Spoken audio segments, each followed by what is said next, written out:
If I hadn't changed my flight that morning, I might have never known that my 8-year-old daughter had spent the entire day alone, scrubbing the kitchen floor with a plastic brush, waiting quietly for love that never came. The house greeted me in a way I didn't recognize. It was too still, too clean.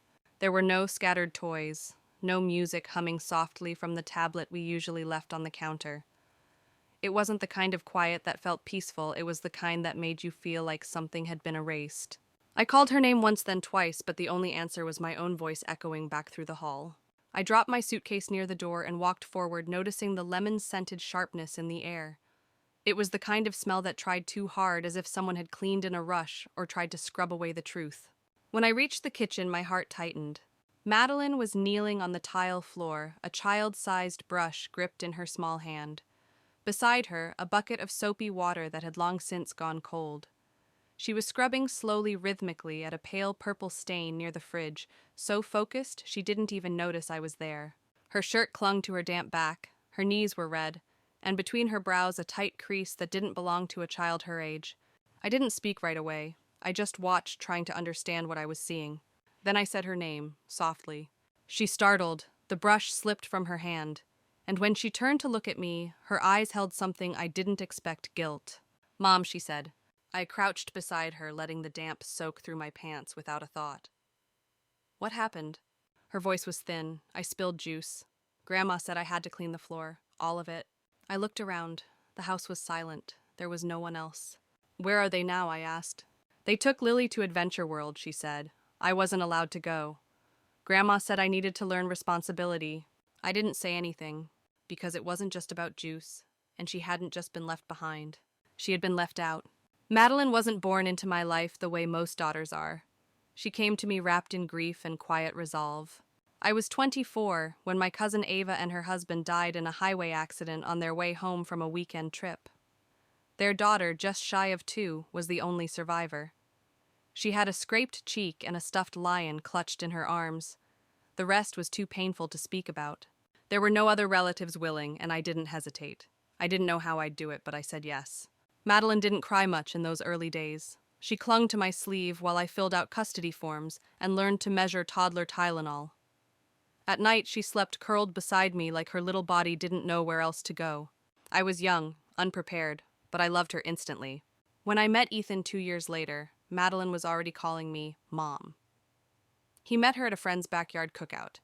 She had her curls tied up in a crooked ponytail, juice on her chin, and a shy smile. Ethan got down on one knee, not to propose, but to ask what she was drinking. He always met her eye, always knelt to her level. That mattered more than anything. When he proposed a year later, he gave me a ring and gave Madeline a heart-shaped pendant on a silver chain. "Will you both be my family?" he asked. She nodded so hard she nearly dropped her cupcake. After the wedding, Ethan adopted her, officially, though in every way that mattered he already had. It was around then I met his parents, Richard and Eleanor Dempsey. They were polite, reserved. They brought Madeline a doll on our first holiday together, wrapped with precision, and a card that read, "Welcome." But something about the way Eleanor held back, the way her smile stopped at her mouth, told me everything I needed to know. "She's a pretty girl," Eleanor had said that Christmas. "Doesn't really look like either of you, though, does she?" It wasn't cruel. It was just sharp, measured, like she was gathering data to support a theory she didn't say aloud. Then came Lily, Ethan's niece, born 2 months after Madeline. His brother Patrick's daughter. Blonde curls, blue eyes, the classic Dempsey look Eleanor always favored in old family photos on the hallway wall. At family gatherings, the 2 girls played side by side at first, but as they grew, small differences became patterns. Lily always got the bigger gift, the front seat in Grandma's car, the second cookie when there were only 2 left.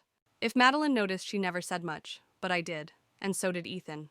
One Easter, when Lily got a pastel bicycle with a bow and Madeline was given sidewalk chalk, Ethan took his parents aside. I didn't hear what he said. But when he came back, his hands were shaking. "They think we're overreacting," he told me. "They said Madeline's just more into arts and crafts." I wanted to believe they just didn't realize that it was generational, that eventually they'd grow into the idea of her. But years passed, the pattern held, and then came this trip. My company had scheduled the conference months ago. A key pitch, new clients, the kind of opportunity I couldn't decline again without risking my standing. Ethan promised he'd cover everything: school pickup, bedtime routines, the dance recital rehearsal. But 2 days before I left, his company called. Boston.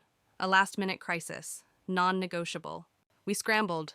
The babysitter was away. My mother had just come out of surgery.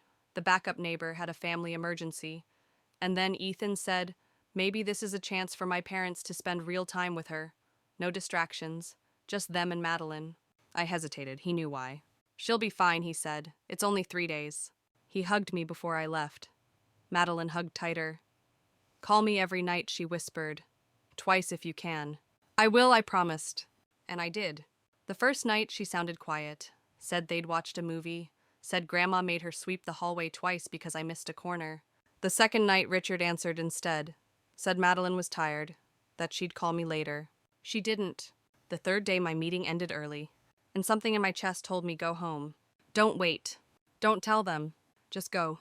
When I pulled into the driveway, the house looked exactly as I'd left it. But their car was gone. No sign of Richard or Eleanor. No sign of Lily. The blinds in the front windows were tilted half closed as if someone had left in a hurry. I stepped inside. The house smelled faintly of lemon and something else. Something flat, like the air had been still for hours. The TV was off. A plate sat in the sink, crumbs on the table. A child's cup with half-melted ice. I called her name. My voice echoed unanswered. Then I heard it, a soft shuffling sound from the back of the house. Water, maybe. A quiet scraping. I turned the corner into the kitchen, and there she was. Madeline, kneeling on the floor, still scrubbing. She was wearing the same clothes I'd seen on our last video call. Her hair hung limp. Her hands were red and wrinkled. She looked like a little girl trying to fold herself into something smaller, like she wanted to disappear into the tile. I didn't speak right away. I crouched beside her and gently placed my hand over hers. The brush stopped moving. She looked up startled. Mom, she whispered. Her lip trembled, but she didn't cry. She just said, I'm sorry. I spilled juice this morning. Grandma said if I didn't clean the whole kitchen, I wouldn't get dessert. Her voice was steady, calm, like she was just stating a rule everyone already knew. Where are they? They went to Adventure World, she said quietly, with Lily. I couldn't go because Grandma said I wouldn't appreciate it. Something in me went very still. You've been here by yourself. She nodded. Since breakfast. But I'm okay. I've been thinking about my behavior like Grandma said. And I did all the baseboards too. She said it like she hoped I'd be proud. I sat down on the floor next to her, ignoring the cold seeping through my jeans. No child should ever be alone all day, I said gently. And no one should ever make you feel like you need to earn love. She looked at me almost afraid. Am I in trouble? I shook my head. No, you're safe now. Later, while she soaked in a warm bath and I rubbed lotion onto her scraped little hands, she told me more. How she'd been given different food, how Lily got new toys, how Grandma told her she was lucky anyone took her in. My hands paused. She said I should be more grateful, Madeline added softly, because kids like me usually end up in foster homes, or worse. I swallowed hard. Sweetheart, that's not true. You're not lucky we have you. We're lucky we get to be your parents. I tucked her into bed early, let her cuddle her lion, and told her I'd be right downstairs. She didn't ask if Grandma and Grandpa were coming back. I don't think she wanted to know. When Richard and Eleanor pulled into the driveway just before 7, they were carrying bags from the amusement park. Lily was asleep on Eleanor's shoulder. I was waiting for them in the living room.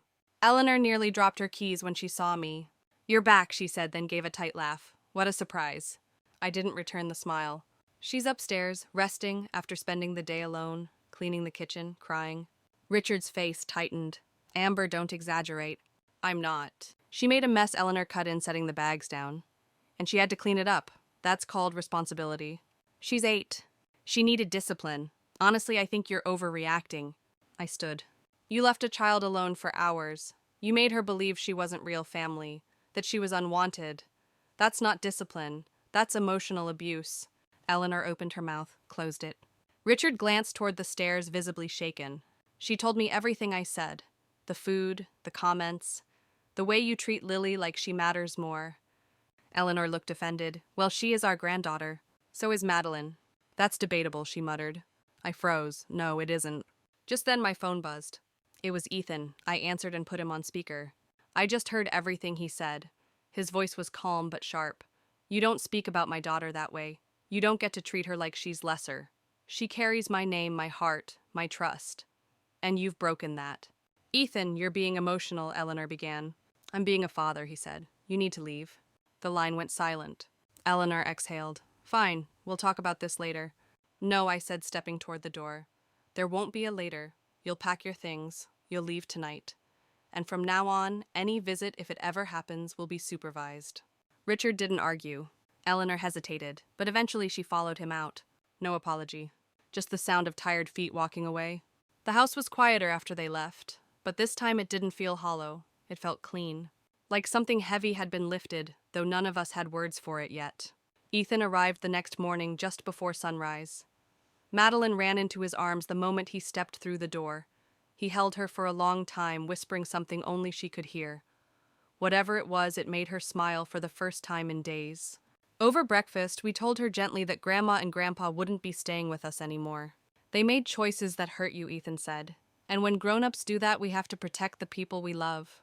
Madeline didn't say much, just nodded and looked down at her cereal. Later, while I was brushing her hair, she asked, will they still love me if I'm not around? I set the brush down. You don't have to earn love by being quiet or helpful or forgiving, I said softly. Real love stays, even when you speak up, especially then. That weekend, we found a therapist who specialized in adoption and blended families.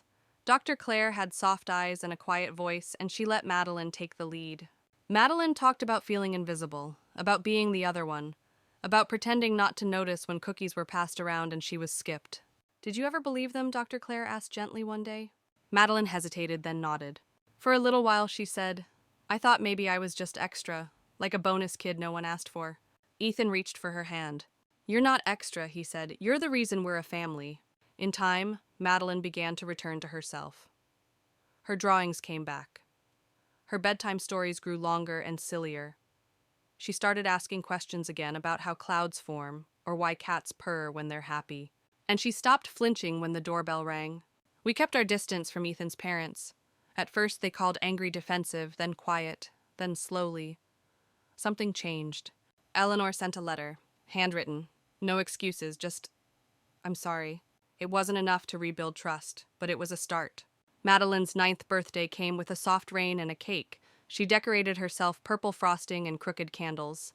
Lily came too. We stayed close, watched carefully, made sure the space felt safe. When it was time for wishes, Madeline closed her eyes and whispered something I couldn't hear. Later that night, I asked her what she'd wished for. She leaned against me and said that I always remember who I am, even if other people forget.